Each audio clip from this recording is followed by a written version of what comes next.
Thank you everybody for being here today on this dreary morning. My name is J.P. Sredzinski. I'm the state representative from the 112th District, which is Monroe and Newtown. And I am fortunate enough to be able to be here with you today and announce that today is Angelman Awareness Day in the state of Connecticut. I do have some writings from the governor, which we'll get into later. But the real reason we're here is Joey.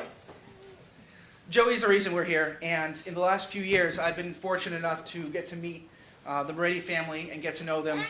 And the reason that we decided to make Angelman Awareness Day in the state of Connecticut today is for Joey and for the kids that you see behind me. As many of you probably already know, Angelman Syndrome is a neuro-genetic disorder characterized by severe intellectual and developmental disability. I'm not going to get into the science. I'm not going to get into the science of what's involved because there are much smarter people to do that. But I will say that the research being done in the state of Connecticut is something that I've learned in the past couple of months is very impressive. And when this all came together, I'm sure Mr. Lito and Dr. Chamberlain will talk more about it, was extremely, extremely eye-opening to find out that there's research being done literally right down the road to help these kids behind us. So I'm not going to hold this up anymore. What I'd like to do is I'd like to introduce the reason that we're here, little Joey Moretti and his dad, Joe Sr. We learned pretty fast how small the Angelman community really is and how many challenges this small community faces to raise awareness for such a rare disorder. It's been a little less than 2 years since Joey received the diagnosis and that Joey had AS. At the time, most families had never, like most families, we had never heard of Angelman syndrome and had no idea how much this diagnosis would drastically change our lives. We began immediately researching Angelman syndrome and spent countless hours online reading, watching videos, and learning as much as we could about the disorder. We learned the chance of being diagnosed with Angelman syndrome is anywhere between 1 and 15,000. We learned that Joey's disability to speak, or his ability to speak, would be severely limited, as well as his ability to walk. We learned that he would have seizures, sleep disorders, and would struggle intellectually to the point of requiring 24-hour care. We also learned that Joey would have the most unbelievable determination to overcome these problems. We learned Joey would bring more joy to our lives than we could ever possibly dream of.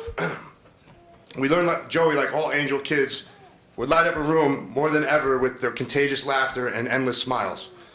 We learned that there are some really amazing doctors out there, and we are extremely dedicated to the research and development of not only therapeutics to battle Angelman syndrome, but potentially a cure.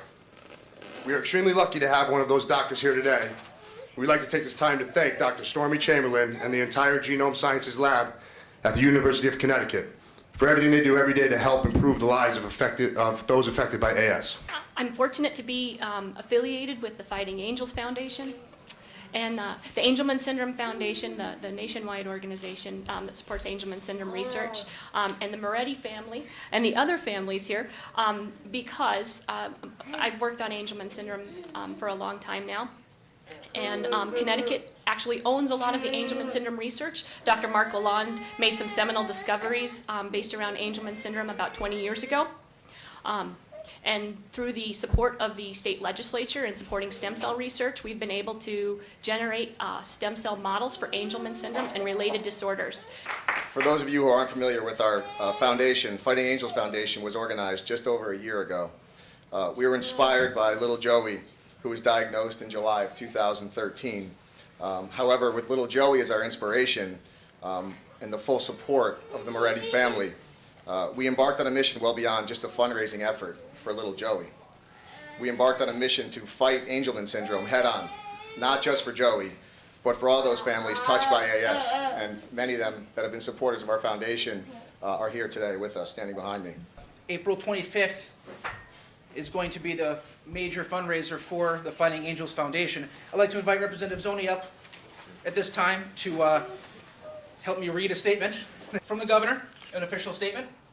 Whereas Angelman syndrome is a rare genetic disorder that occurs in roughly 1 in 15,000 live births, Angelman syndrome is often misdiagnosed as cerebral palsy or autism due to lack of awareness regarding this disorder.